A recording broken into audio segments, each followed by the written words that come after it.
ఇప్పుడు నండూరి వారు చెప్తున్నారు ఫలానా రాజులు మదల పంచి అనే బుక్లో ఇలా ఇన్ని చోట్ల ఇన్నిసార్లు తీసుకొచ్చి సంపద స్వామివారికి ఇచ్చారు అని చెప్పేసి. అసలు రాజులకి టెంపుల్స్కి ఏమిటి ఈ రిలేషన్? అంటే చాలా ఉంటుందన్నమాట. ఏమైందంటే ఆలయాలు ఎవరైనా నిర్మించాలంటే నిర్మాణానికి ఒక దాత కావాలి. దాన్ని మనం కర్త అంటాం, యజమాని అంటాం.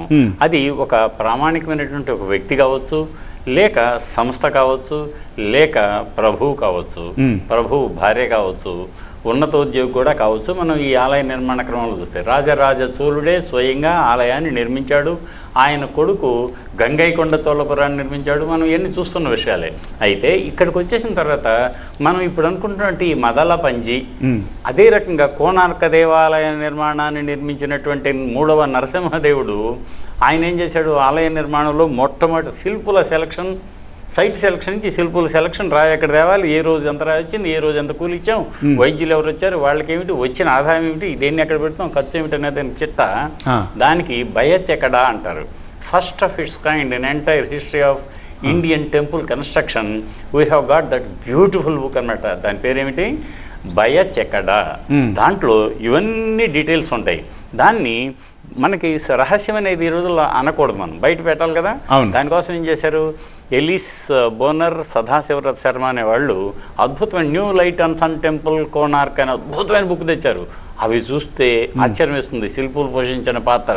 అలా పక్కన పెట్టుకుంటే ఈ రాజులు ఏం చేశారు, వాళ్ళు బాధ్యతగా ఒక్క పైసా ముట్టుకోరు. ఎందుకు, అది దేవుని డబ్బు, ఆలయం దేవునిది, దాంట్లో ఉన్న సర్వం దేవుడిది.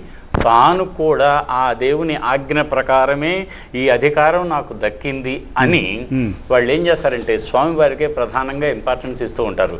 మీరు ఇందాక అనంత పద్మనాభ స్వామి అనుకోండి, లేక అసలు రాజరాజ చోళుడు ఆశ్చర్యం ఇస్తుంది మీకు, ఎన్ని శాసనాల్లోనూ temple jewellery of Tanjore temple అని ఆర్ నాగస్వామి గారు ఎక్స్క్లూజివ్ బుక్ రాశాడు.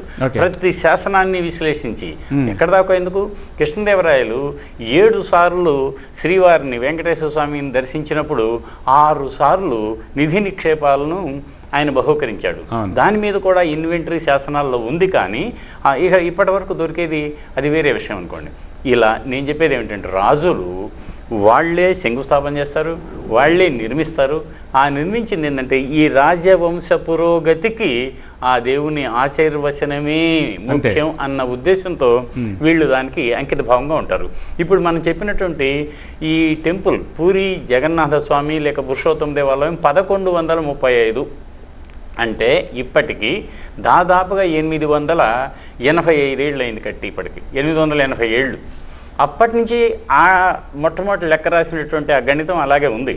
రాను రాను వచ్చేవాళ్ళు ఏం చేశారు, దానికి కొనసాగింపుగా ఎవరు, ఆ తర్వాత వచ్చినటువంటి గజపతులు, ఆ తర్వాత వచ్చినటువంటి రాజులు, ఇటీవల ఆ రాజవంశమే దాన్ని పూరి రాజవంశ క్రమణిక అంటారు, పూరి రాజవంశావళి. ఇప్పుడు కూడా ప్రజెంట్ డే కూడా మనకు అనేగొందిలో కృష్ణదేవరాయలు అనే పేరున్న చిట్ట చివరి విజయనగర చక్రవర్తి అనే వంశీకుడు ఎలా ఉన్నాడో ఇప్పటికీ ఈ పూరికి కూడా అలా ఒక రాజు ఉన్నాడు.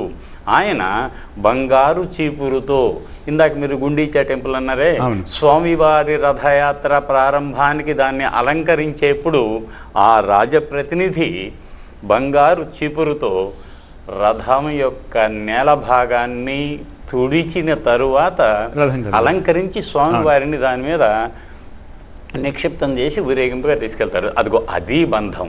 ఏది, రాజుకి, రాజవంశానికి, వంశ అనుక్రమణికకు, ఆ ఆలయానికి ఉన్నటువంటి అవినాభావ సంబంధం.